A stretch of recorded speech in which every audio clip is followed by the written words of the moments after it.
Hi, everyone. Welcome. We have an amazing speaker here, Corrine.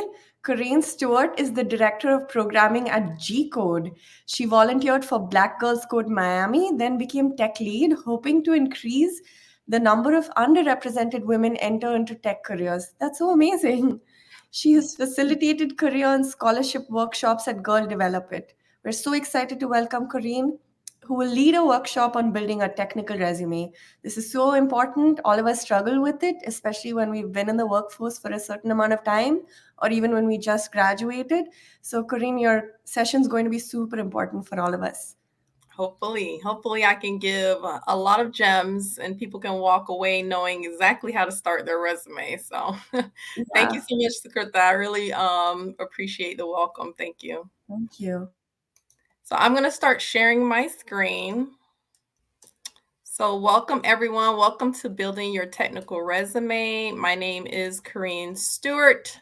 And I am a director of programming at G Code. A little bit about me. I taught myself coding at first through Free Code Camp and then went on to a nonprofit boot camp and then became a programmer, eventually getting into project and program management.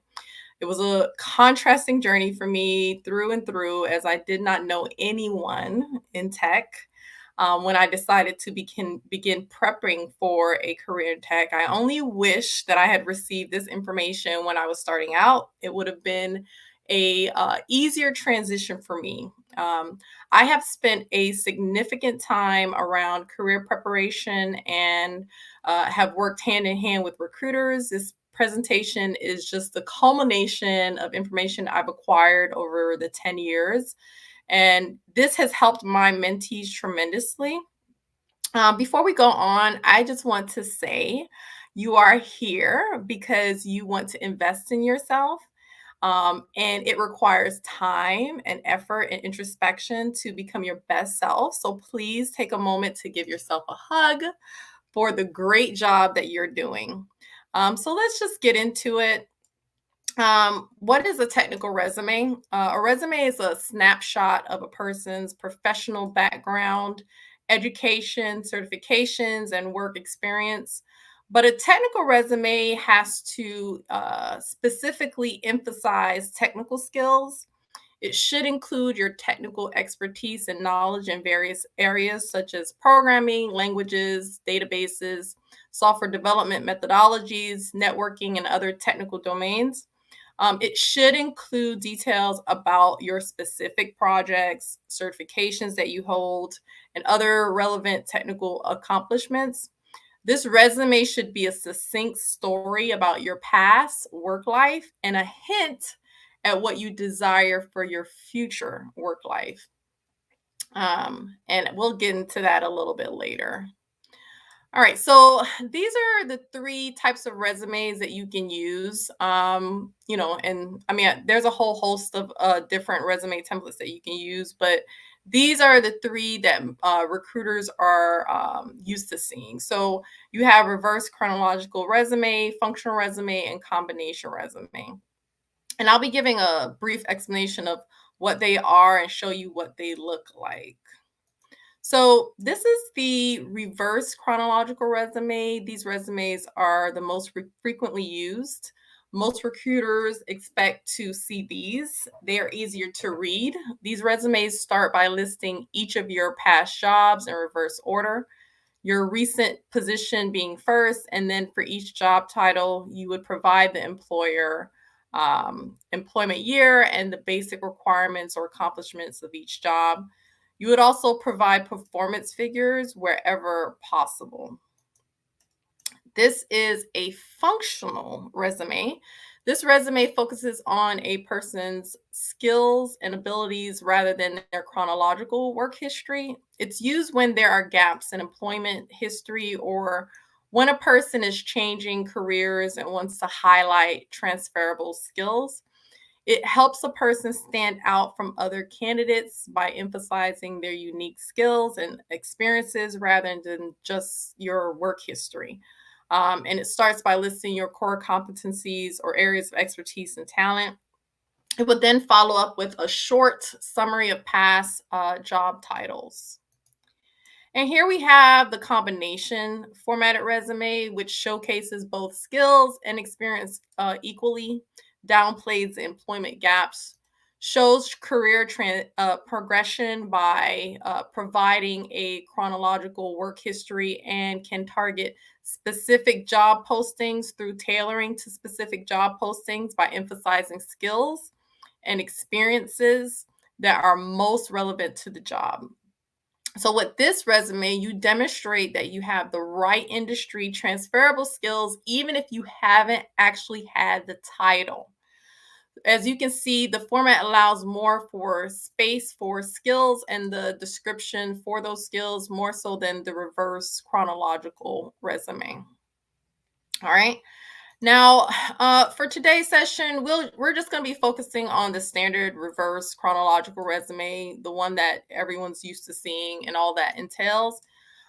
Even if you were to start with this reverse chronological resume, you find that maybe you just don't have enough to really tell your story through it, you can always kind of funnel that into a different resume. So let's pretend we are building our resume. And I suggest you start with a blank document instead of a template. And I'll tell you why in a bit and why that's important. So, first, most likely when applying for technical positions, your resume will be going into an ATS. And an ATS stands for Applicant Tracking System. It sorts through resumes, scans for keywords, and generates a score based on the number of hits. It's best to create your resume from scratch and use the Enter and Tab keys to set your spacing. Resume templates often contain columns, headers, footers, and text boxes, and the ATS has a hard time reading fancy formatting. If you've never created a resume before and have no clue where to start, you would simply just search online for simple resume examples. I have included, I am going to give you or provide to you um, a supplement that will give you a link to some of the documents that I have in my bank so that you can use them in case you can't find a very simple resume to kind of mimic after. And you can mimic the simple resumes organization with basic spacing and alignment tweaks on your word processing program, whether that's Word or through another program. If you absolutely must use a template, then go to one without columns, rows, text, boxes, and other complicated features or colors. The easiest and cheapest way to build a resume is to use a free template from a popular document processor or job search engine such as Google Docs, LinkedIn, or Indeed. Whether you use a template or start from scratch, you would save your document as Word or PDF. Okay. So for resumes that won't be scanned by software, you don't have to be as careful about making it ATS friendly. However, your resume's format should still be simple. A complicated layout that's hard to follow will turn off hiring managers. I have seen it myself. Now, if you're pursuing a more creative role, I always suggest that you have two resumes, one that you can send through the ATS and one you can send to the hiring manager. And if you've never really applied for jobs, I can tell you that usually if you can send your resume through the ATS or any other system that they have, but then usually the recruiter or someone who's talking to you preliminary, they will ask for you to send them your resume again. Okay. All right. And be sure to choose a clean, current, and easy to read font. I would say choose sans serif fonts that are easy to read, like Arial and Helvetica. For font size, go with 11 to 12 points. depending on how much you are attempting to fit on one page. The lowest you should go is 10 points. Add emphasis to section headings by setting them just 1 point bigger than your general content. And now, what do we do at the beginning, right? Because it's already overwhelming thinking about all the stuff that you have to put together. I always say, put your name first, email address, and phone number at the top. When starting your resume, it may seem intimidating. The first thing I would start with is putting your name at the top. That's it. For some reason, it just seems to ease things a little bit from there. Type your name and contact information at the top. Center it in a large font size, such as 14 or 16 points. Skip your address. You can include just your city and state, your email, and phone number. And depending on your role, you might want to put the link to your portfolio. Put your margins at 1 inch on each side. For more space, you can then reduce them, but not smaller than 1/2 inch. And that would only be for the top and bottom. Keeping the margin rules will lessen the chance of your information being cut off due to incompatibility. You won't really have that problem though if you do it in a PDF. So I always save mines in PDFs. I suggest everyone does the same. Please make sure that your email address is professional, such as a combination of name, initials, and numbers. I always say that remember that you are a walking brand. The best way for a recruiter to remember your name is to see it. My email has always included my name. The last time I had an email without my name, it was, and you would never guess, okay, in high school, I had hot sugar at yahoo.com. Okay, but I no longer have that. It's not available, so don't email me there. And please don't use your current work email or work number on your resume for obvious reasons. And if you are a student, do not use your university email because you may eventually lose access to it. Okay. All right. And now you're going to organize your content in order of importance. After starting with your name and contact information, we're going to go on to the rest of the content. So you will prioritize your key skills and knowledge and experience, your strongest projects.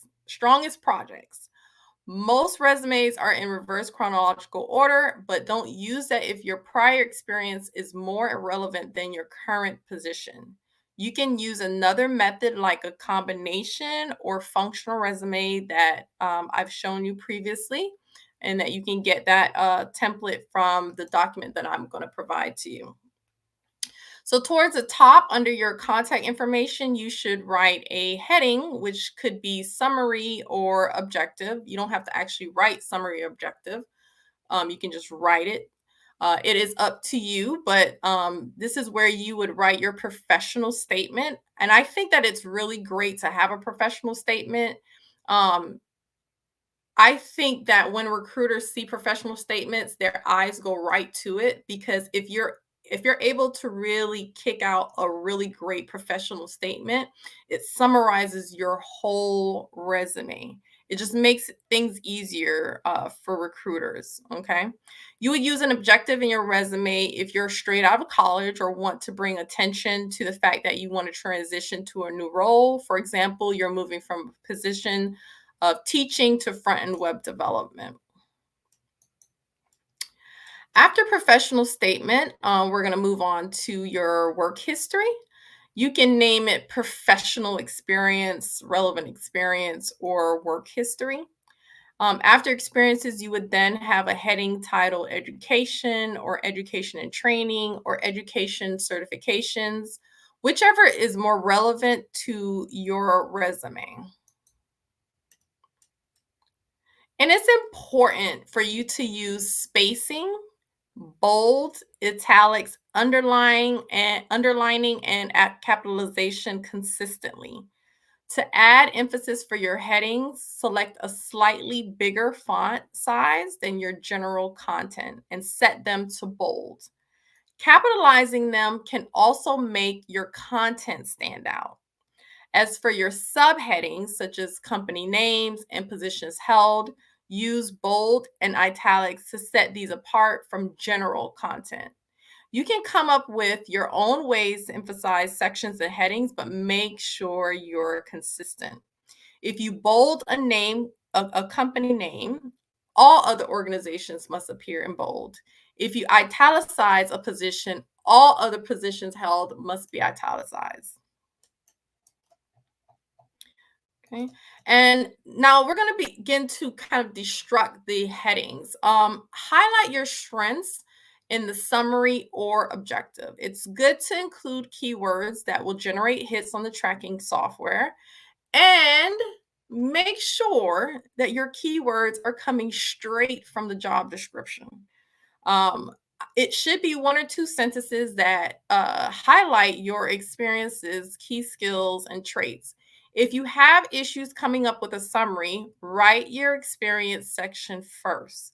It will help you come up with ideas. For instance, you could write systems administrator with over 2 years experience in network security, database management, IT infrastructure. Provide specifics, but it must be concise and avoid using excessive adjectives. For instance, experience, hardworking, detail oriented. It's just too wordy. Avoid vague objectives such as looking for an opportunity to grow. Then we'll list your technical abilities in a skills bank. And I also provide that for you in my supplemental documents that I'll be providing for you. People often struggle with trying to come up with a skills bank. But if you kind of keep that record throughout the time that you're working, you'll find that it's so much easier. On a technical resume, a key skills section is vital. List your skills in a bank for quick reference and to generate ATS hits. Then detail how you've put them to use in your experience section. Organize your skill bank in subcategories if possible, such as operating systems, software, and programming languages. Look at the job description and use the keywords from there. Be careful to only include abilities you actually have and use. If you have basics, then say that. But if you haven't used Java for a while, please do not include it. Only include your most relevant experience instead of your entire work history. Use strong action words and measurable quantities to describe how you've utilized your skills. In technical fields, using jargon is sometimes unavoidable, but you should not use it unnecessarily. Include key facts in each experience subheading, the title of your position, the name of the company, the city and state of your office, the start and end month and year. Use bullet points under each position. If you can, quantify and list the most relevant job responsibilities. Let me go back up to the bullet points. Please use bullet points. It makes it easier to read instead of everything just looking like a paragraph pushed together. White space is very important on the resume. And I know that if you have a lot of experience or education, it's tempting to put it all on there. But just be careful that it doesn't look like a cluttered mess. It can be very overwhelming to read. Using bullet points helps the reader to keep track of what they've read, even when scanning the application.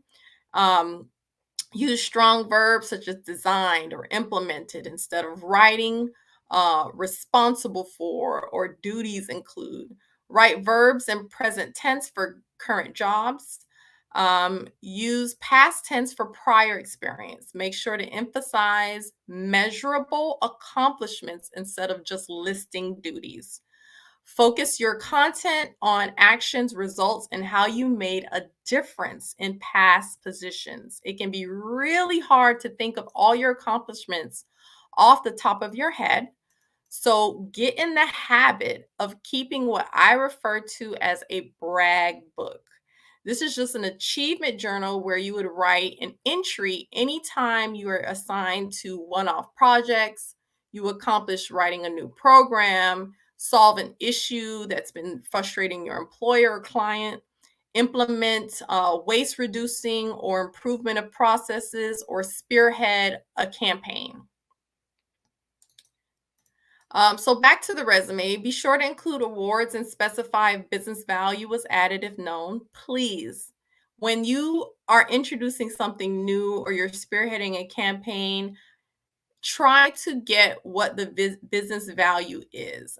We miss out on a lot of that because we just don't ask. So please make sure if there's business value that you know it. Add your contributions to building a team or project or product. Avoid leaving gaps in your employment history. While you should include the most relevant information, do your best to avoid showing gaps of 6 months or more. Even if the job you've held for the past 2 years is unrelated to the one that you're applying for, include it. It is just better to include it instead of someone asking you about the gaps. I find that most people still learn during their gaps. So if you weren't exactly working during the gap, then include the learning experiences or the volunteer work during that time.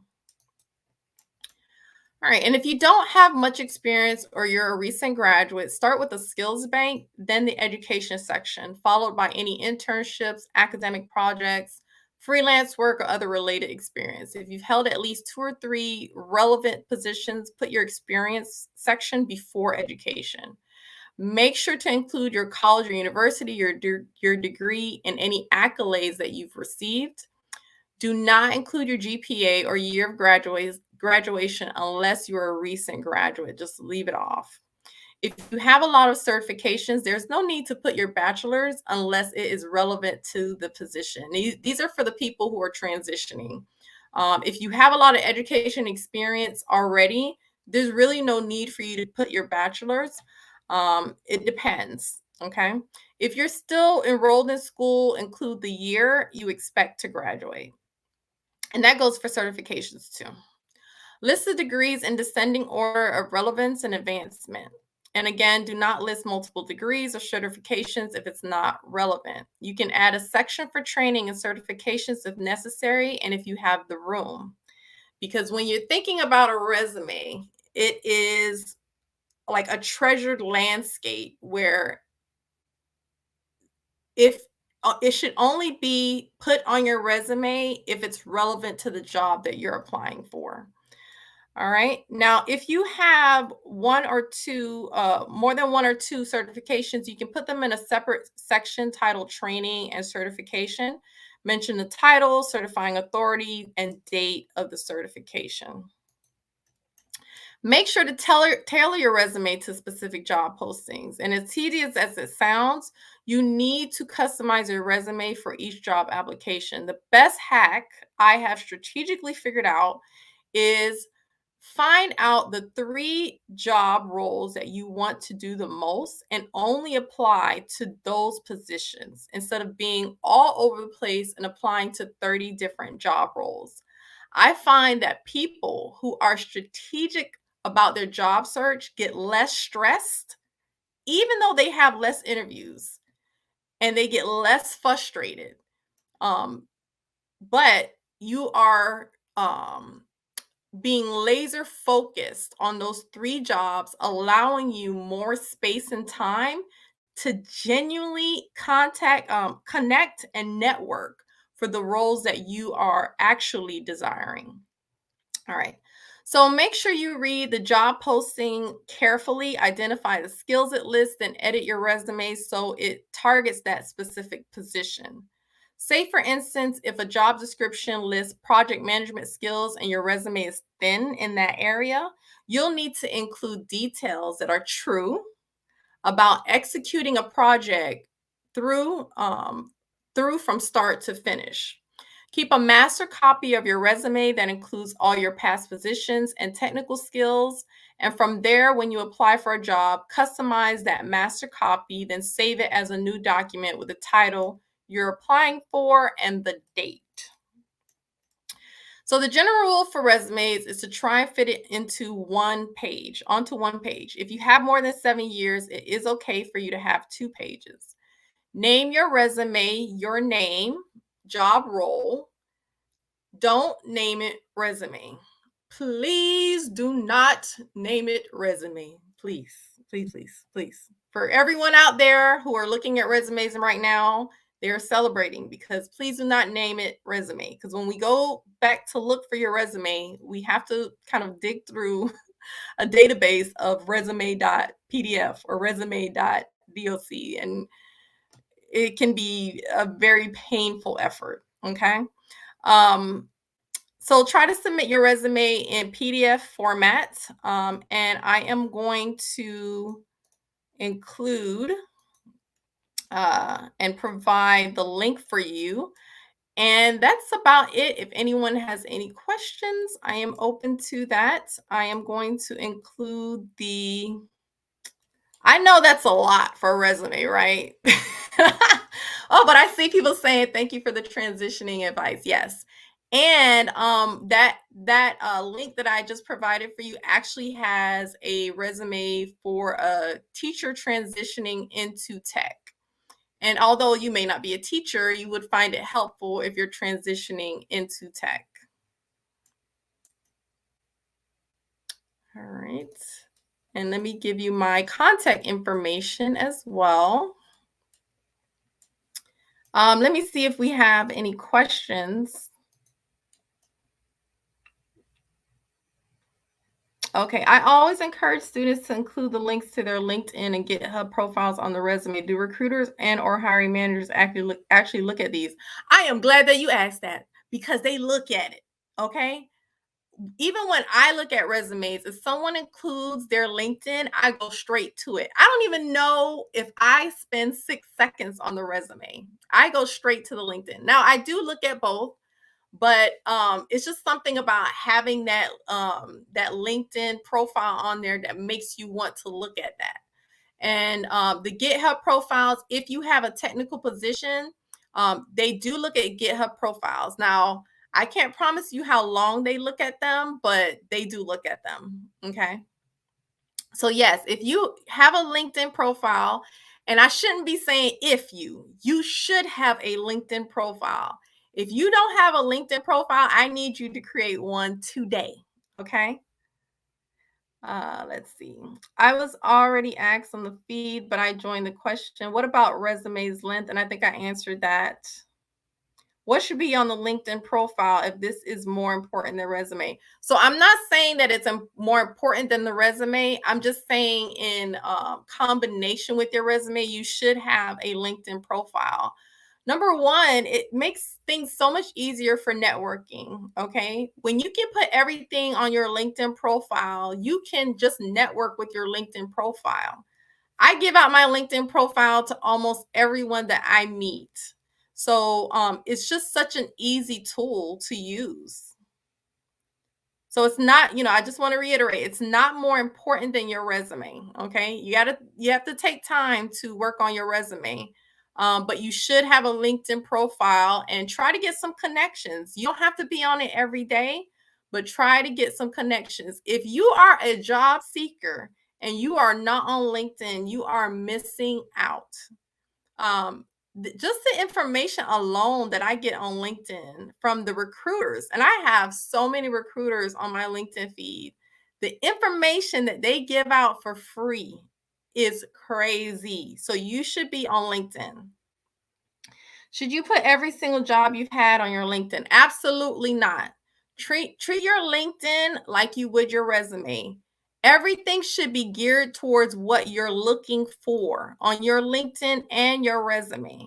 Remember, I said the resume is a hint at what your future work, what you want for your future work life. So you should be putting titles on your resume. And I don't know if I said that or if I emphasized it enough. You should be putting titles. If you are going for software engineer, that's what you should have on your resume. That's what you should have on your LinkedIn profile. Some people have told me not to put it in my part-time work when I was a student. It depends on what your part-time work was. Is it relevant to what you're seeking? Jennifer asked that. Eunice asks, how many bullet points are too much in the resume under each job description? Do not put a whole bunch of bullet points if it's not needed. Try to summarize what you did. So say for instance, if you did, you held two projects, um you were in charge of two projects. Try to see if you can put that on one bullet point.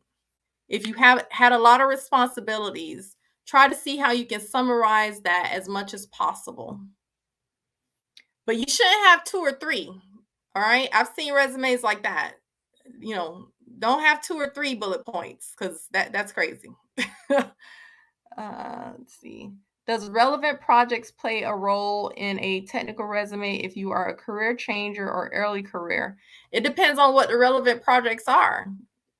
If you have a relevant project that's not relevant to what you're trying to apply for, then don't put it on there. And I don't know if I answered that correctly, if that's what you were trying to say. Greta put, you may have addressed this already. How to address gaps in time taking care of sick family member. So I would say that if you, because a lot of times I noticed that my mentees, some of my students, they are always learning. I am a learner. There's never been a time when I wasn't learning something. So if you're learning something, even though you're taking care of a family member, then make sure that you're including that in your resume. But if it's just a gap where you've done nothing during that time at all that's relevant to what you're seeking, then that's something that you would just have to explain. There's really no way of getting around that. Do you provide resume advice for designers? Well, all resumes are basically, they have some similarities, commonalities. If you're a designer, your resume depend and see it also depends on what kind of company you're applying to. Because I've seen, and I mentioned that in my presentation, that if you're a designer and you're trying to really stand out from the pack, you have one resume for the ATS that goes through the ATS if you're applying to a large company, but then you also have another resume that you present to the hiring manager. And you don't even have to wait for them to request it from you. You can have another resume, because I've seen it where a digital marketer made their resume look like a Facebook profile. So you can send that to them, by email, by just requesting the hiring manager's email and sending it to them directly. This is another reason why I say you need to have a LinkedIn profile. You need to figure out what companies you want to work for, what kind of culture you want to work for. Uh, get those people's names and just contact them. Not saying, well, I want to work for your company, that's it. Like, no, make genuine connections saying, I want to know what you do, I want to know how I can help your company. you know um so if you're a designer, there's a lot of things that you can do to bolster your resume to make sure that it stands out, especially if you're going to go to a company that really loves innovation and creativeness. I would definitely have two resumes for that position. All right, I see that people are talking about resumes getting passed along. Any tips on managing career change from one industry to another when you're already an established professional in one industry and trying to transition to a new one? Katie, I'm glad you asked that question. So, people have the tendency that when they're transitioning from a company, they're like, oh, I'm going to start entry level, I'm going to start from the bottom. And I say, hogwash. Okay. You don't need to start at the bottom. Okay. I've done it and I've mentored people through it. You have many transferable skills. You may not even recognize it. And that's why LinkedIn is very important to identify people who are within those companies, have conversations with them, see where the similarities are in the positions that you're trying to attain. And just start kind of doing projects or maybe even volunteering to get any skills that maybe you lack, but use the skills that you have. If you're a manager in one industry, I mean, you can certainly be a manager in another industry, right? Yes, it helps for the manager to have some technical know-how or knowledge that they're able to guide their people correctly or appropriately. But you're still a manager. You still have those skills, and you're able to contribute to your company. So please don't start at the bottom, right? Um, that's my advice. See what skills are transferable and see where you can fit in that company. Someone put, how do I prevent age bias if I have over 30 years of experience? Don't put it. Don't put it. If you had a job for, I don't know, if you had different positions in, that culminated into 30 years of experience, it's really not necessary for you to put all of that on your resume. And trust me, I get that. There is age bias. So I wouldn't put it. And I don't know what your resume looks like, but try just putting the last 2 positions that you had. All right.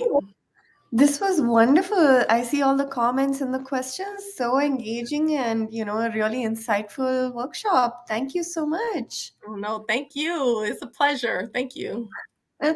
Bye, everyone. Bye-bye.